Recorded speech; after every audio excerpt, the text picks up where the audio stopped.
Coming up on the top 5 Kickstarter games of September, we take a look at a love letter to the 90s platformer, a gorgeous looking roguelike, and what may be the next big MMO. But just before we do, let's recap the Kickstarter projects from August. 911 Operator, the game that has you play as an emergency dispatcher, raised almost $38,000 to more than quadruple its funding goal. Columni and its non-chronological steampunk story just topped its mark of €40,000. The charming RPG throwback Glitched raised over $68,000 to absolutely dwarf its target figure of $7,500. Our number 1 game from August, the competitive arena shooter Diabolical, garnered over £168,000 to also secure funding. Lastly, at the time of recording, Volpine needs to secure an additional $15,000 with 10 days to run in its campaign. That's August recapped, now it's time for September to shine.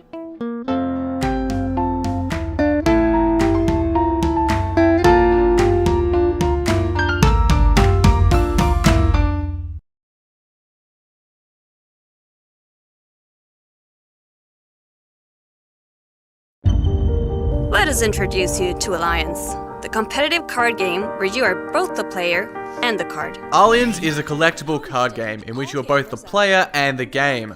You see, every card in Alliance will be based off of you and other gamers from around the world. The attributes for each card will be derived from your Steam achievements. So for example, the reflex attribute is in part determined by your performance in sports games. If you like, you can even preview what your card will look like on the Alliance website. To clarify, Steam isn't necessary to play the game, and although not confirmed yet, the developers have plans to use PSN, Xbox, and various other player profiles. User-generated cards may be a little gimmicky, but they will provide many unique cards that can take Alliance's meta in new directions. On the flip side, it could make balancing the game a difficult task for the developers. In the end, what we really like about Alliance is that it's not just a digital translation of a card game. Like Hand of Fate and Duelist, it takes something from the digital realm and makes an enhanced experience. In this instance, it's drawing upon already established player profiles to create in-game content. With a bit under 2 weeks left, Alliance has 200,000 krona or $23,000 left to raise. Wakey, wakey, sunshine! Hey, kid, I said wakey, wakey! It ain't polite to sleep during a cutscene. Huh? A cutscene? Dusty? You're alive? Whoa! What is this place?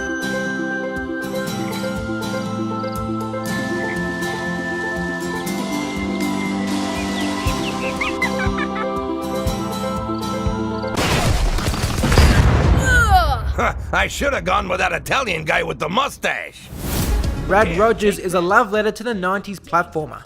In it you play as Rad, a 12-year-old just sucked into the world of a video game along with his last-gen console Dusty, who has come to life as his trusty sidekick. Dusty will in fact be voiced by the legendary John St. John, the voice of Duke Nukem and more recently Jack Boyd in This Is the Police. Obviously Rad Rogers is a throwback to the 90s platformer. However, in a similar fashion to Shovel Knight, Rad Rogers is not so much a straight recreation of a single game, but rather the amalgamation of many. Smoking a wooden pipe? Is she smoking a wooden pipe? Well, it's my ex-husband, for fuck's sake. Ugh! That's gross! The crude language that belies its childish look is very conker. Its 3D side-scrolling reminds of Donkey Kong Country, and it has the pointless collectibles of Banjo-Kazooie. Rad Rogers is marketing itself as funny, and even likens itself to a Rick and Morty sense of humour. From the Kickstarter, the game's humour seems to be cornier and more forced. Nevertheless, it seems like a fun title that doesn't take itself too seriously, which is but another hallmark of the 90s platformer. If Rad Rogers secures funding, it'll begin beta testing immediately, with a scheduled final release for February next year.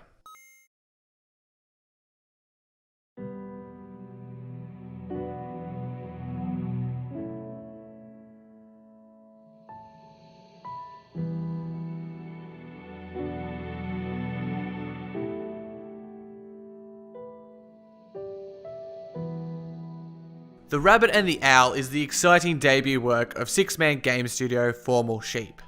The game's interpretive story follows two kindred spirits that have manifested in another world in the form of a white rabbit and a black owl. This new world is divided into light and dark, separating the two spirits. The white rabbit can only occupy places cast in darkness, and the black owl is likewise restricted to areas of light. This is not only a narrative device, but a gameplay one as well. Both characters must be used to navigate both the light and dark spaces and solve the game's puzzles.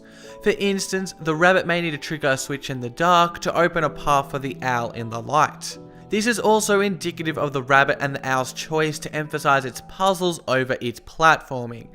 It's a game that won't test your reflexes and control, but rather your mind and ability to figure out new environments and mechanics.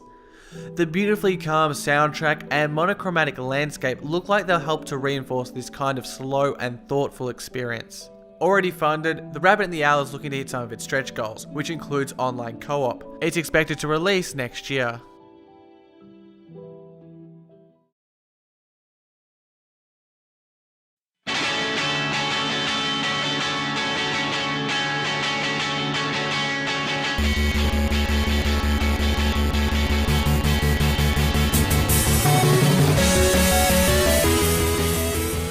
The Reckless is a bit of pixel art magic that asks but one question of you. Can you escape the tower? To give you a clue, Ruin of the Reckless is a roguelike, and if you know anything about roguelikes, you know they're tough as teeth. Ruin of the Reckless is no exception.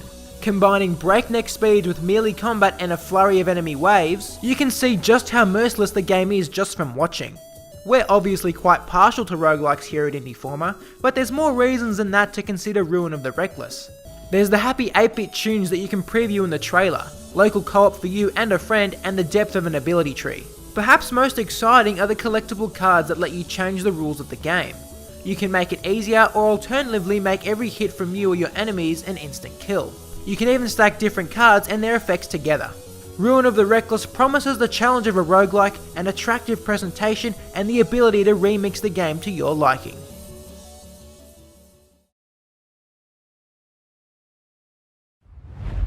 Imagine a game without limits. A world where you can build anything from spaceships to orbital stations. At times, Kickstarter throws up some incredibly ambitious projects like Kingdom Come Deliverance and Crowfall that make your eyes pop in sheer wonderment.